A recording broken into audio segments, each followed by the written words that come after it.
Assalamualaikum, hello everyone. Welcome to Do Station with another video. I hope you are doing good. You are good. You are enjoying the life and learning as well. So today it is a sixth video of the series HSE ABC to XYZ learn from the scratch. Now we are learning the HSE from the beginner level to expert level, and we are covering the second module, which is a very important HSE key fundamentals in HSE. So terminologies, we are defining them and we are understanding them. So in the last video we learned understood this hazard, risk and risk assessment. So today's terminologies are also related to that video. So basically today we will cover the different categories of the risk we develop to make our understanding more clear and systematic, and also systematic it help us to prioritize our risk systematically. So very important terminologies, we will cover inherent risk, we will cover the acceptable risk, unacceptable risk, residual risk, what is tolerable risk, and then at last there is a principle which is used to accepted and practiced globally, which is as low as is reasonably practicable, or you can say as low as reasonably practicable. So we will understand these terminologies today. So I hope it will help you. So let's go to our topic and start our today's topic. Welcome to the presentation, everyone. Today is our second video on the fundamental concepts in the HSE. So basically, it is a part two. So let's start it. Okay, so today basically we will cover a few more basic fundamental concepts of HSE. Basically, today our focus will be the risk and its categories. So let's move forward. So basically, in the last video, we discussed the hazard, risk, and the risk assessment process. So today our topic will focus on the different categories that we categorize the risk into to make our understanding more clear, and it helps us to make our prioritization process more effective. So today we will discuss inherent risk, acceptable risk, unacceptable risk, residual risk, tolerable risk, and the term as low as reasonably practicable, generally called alarm. Now let's first look at the inherent risk. But before that, we just revise what we understood about the risk itself. So basically, in the last video, we understood that risk is not something physical, rather it is an emerging property of the hazard, and that describes its characteristics like likelihood and consequences. So if someone wants to eliminate the risk completely 100%, so that is not possible. Rather, what we do, we just control the behavior of the hazard, or just what we do, we limit its capacity to harm us some way, its consequences. So now let's look into the inherent risk. What is it? So let's define it first. It is a natural or inherent risk associated with a particular activity or situation exists before any controls or mitigations are implemented. So basically, the inherent risk is a risk that generates just because of the very existence of the process. As we start the process, it generates or it comes into existence because of the activity. So it is basically inherent, or you can say that it is a natural risk of the activity. So let's look into the key accounts of this. So basically, as the inherent risk just comes into existence just because of the very existence of the activity itself, so we cannot eliminate it completely. And also, the loss or the death or injury or whatever the consequences it may cause to us are the natural or inherent ability or capacity of the activity. So basically, all the activities or processes have their natural risks, which vary activity to activity in the sense of severity, but they all have, and that is called inherent risk. So let's understand it with example. So we know that firefighting is an activity, and in this activity, the firefighter uh, is at the risk of losing his life or getting severely injured, just because of the nature of the activity. He has to go inside the burning buildings. He may expose to the very dangerous phenomena like flashovers, backdraft, which are very dangerous. And the inherent or natural risk of the activity is very high. So this is called inherent risk. To control this, we have to implement very extensive control measures. Even then, the risk is very high. But on the other hand, just we have another activity like cleaning activity, which also has its own inherent risk, which may affect the health of the worker, like his backbone, discs, or his muscles. But with even just simple procedural controls, we can control them effectively. So you see, these risks are inherent that come naturally with the existence of the activity, but their levels are different as for each of the activity. So now let's look into the acceptable risk. This is the most important one, and this is the minimum standard for any of the business or organization that he must achieve. So let's look into it. So basically, it is a risk that is manageable given the potential benefits and consequences. It is a risk that is accepted as a part of the normal operation. So let's understand it. So basically, simply saying that it is the level of a risk that an organization must achieve in order to make sure that its workers' health and safety is protected. So simply saying that this risk basically poses us no more significant threat to our health and safety.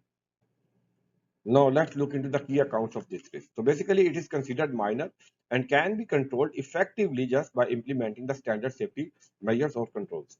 Also, it is a part of the routine activities of the business that we do during the business, and it can be it don't require extensive control measures to effectively control it. So now understand it with example. So let's say we have a worker who is operating heavy machinery that is generating high noise which can damage its hearing. But if we provide the worker with the standard PPEs or hearing protection and he uses it, and its use will save the worker from the any bad impact of the high noise. So such risk is called acceptable risk. So now let's understand what is unacceptable risk. So let's first define it. Risk is estimated and evaluated to be high or intolerable given the potential consequences and must be eliminated or reduced to the acceptable level.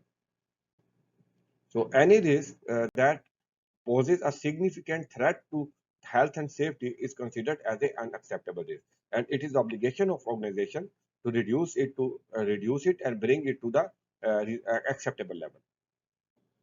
So let's look into the key accounts of this risk. So basically, it is the risk that poses a significant threat, and secondly, we must immediately control it so its threat is effectively controlled. So now let's understand it with some example. So let's say we have a storage area of the flammable materials. So if we store them unsafely, then there is the chances of explosions and fires which can be catastrophic. So we will immediately control this threat by storing them safely and providing the strict control measure so the threat of the fires and explosion can be controlled or eliminated. So in another example, let's say a worker is using a power tool without installing the proper safety guard. So that will pose a serious threat of serious injury. The risk will be very high of the serious injury. So such risks are called unacceptable risk, and we cannot perform the activity with these risks. Now let's look into the residual risk. So residual risk is basically something that remains after we have implemented the control measures or we have implemented the mitigation strategies. The level of the risk that remains after that is called residual risk. So now let's look into the key accounts of this risk basically. So in this account, we cannot further reduce it, or we don't want to reduce it because it is not posing us any significant threat. But monitoring is very important, and we monitor it continuously to check or observe any deviations that may come across. Let's understand it with some example. So let's say we have a worker at height, a worker is using the scaffold, and we provided a robust fall prevention system, and he is using the full body harness. So he is very protected. The risk level is very low. Even then, he may still fall. Let's say he could not effectively attach the harness, and maybe there is an incident where vehicle struck with the uh, scaffolding structure. So maybe there is a chance that he can fall from the height in this case. So now let's look at the tolerable risk. So basically, sometimes we confuse it with acceptable risk. This is basically a form of the acceptable risk, but totally in a different scenario. So let's define it first. So risk that is estimated acceptable considering the benefits gained from the activity. Benefits outweigh the potential harm. So basically, the tolerable risk is related to those activities. So by nature, we consider them, they should not occur or we should not conduct them on the first hand. But when we look at the benefits of the activities and compare them with the consequences, then we realize that their benefits outweigh the consequences and we conduct them. So now let's look into the key accounts of such activities. So such activities basically are managed by developing and implementing effective procedures and control measures. And also then we continually monitor and review them to assess their performance or probable consequences. Or now let's understand it with the example. So let's we have a hospital where we know that the risk of the infection to the patient is very high just because we use same equipment on the different patients. But on the first hand, we don't want to do that. We want to buy a new equipment for each patient.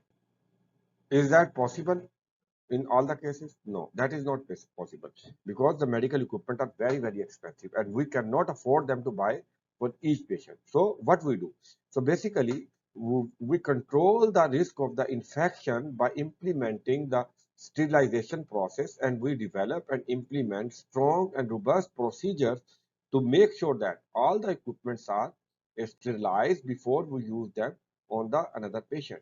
So this way, by implementing strict control measures, we bring the risk to the acceptable level, and this acceptable risk is called tolerable risk. So now let's look at another example. So there is another activity, let's say demolition activity. So basically, on the first hand, we know that this is a hazardous activity and we do not want to execute it. But when we look at the benefits of it compared to its consequences, like say, maybe the old structure is very weak and may collapse anytime. Or maybe there is a new plan of using the land for some other more beneficial purpose. So when we compare these benefits with the consequences, then we realize that the implementing or executing the demolition activity is worth doing it. So what we do? So basically we develop and implement a robust safe system of work for the demolition activities, and we implement them and so that all the risks are controlled effectively and they are under the acceptable level. Now these risks are called tolerable risks. Now let's look at the term is used as low as reasonably practicable allowed. So what is this? So let's define it. Allowed principles require the risk to be reduced to the level that is as low as is reasonably practicable. This is called residual risk is allowed. So basically what is it? So first of all, we don't need to confuse it with the acceptable risk. Basically, the acceptable risk was the minimum standard which was same for all the organizations that each organization must achieve. But on the other hand, as low as reasonably practicable is a principle or the framework, you can say that, which is adopted and practiced globally.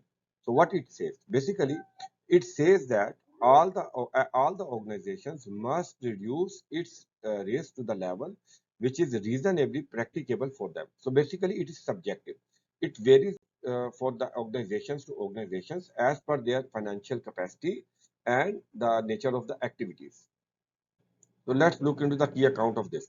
So first of all, this is a balancing act between the benefits of the controls and the time, cost, and effort we put on them.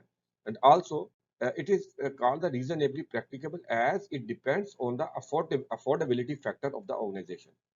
Let's understand it with simple example. Let's say we have a small shop where a few people is visiting it, a few equipments and a small amount of the materials. On the other hand, we have a big store where too many people are coming and it has too many equipments and a large amount of the materials there. So both of them now need a cooling system for the summer season, which is reasonably practicable for each. So in the case of the small shop, obviously he cannot afford the ACs or chiller system as the people are low. His capacity of financial capacity is low. So what he will do? He will just install a fan with good ventilation system. So he will achieve the level of the risk that is acceptable. So, but if he want to go to the beyond that and he wants to improve it, then maximum what he can do, so he can install a cooling system that is a cooler system. So his risk is controlled effectively. So in this case, this setup is reasonably acceptable for that organization or this store. But on the other hand, the same setup is not reasonably practicable for the large store. As if the more people are visiting it, there is a more equipment, more material. So he need more sophisticated and more effective system so he can control the hazard effectively. So the store will go with something more sophisticated like ACs, chiller systems, or centralized air conditioning systems. So this way you see that the balancing act between the benefits, cost, time, and effort is different for two organizations. So we see that the reasonably practicable for the one organization is different, is simple fan or cooler system, and for the other it is more sophisticated and comprehensive system. So now this was our topic. Let's conclude it. Basically, inherent risk is the activity itself. Acceptable risk is the minimum level that one organization must achieve. Unacceptable risk that poses level of the significant threat and must be reduced to the acceptable level. Residual risk is the risk that remains after the control measures have been implemented. The tolerable risk is basically also the form of acceptable risk and also need continuous monitoring. The as low as reasonably practicable is a principle basically gives us the idea what is the reasonably practicable for the different organizations on the scales of cost, time, and efforts. So that was it for today. Thank you very much for watching. I hope this will be beneficial for you. Any questions if you have, please you can share with me. So until the next video, please stay safe and healthy. See you in the next video. Goodbye until then. Thank you.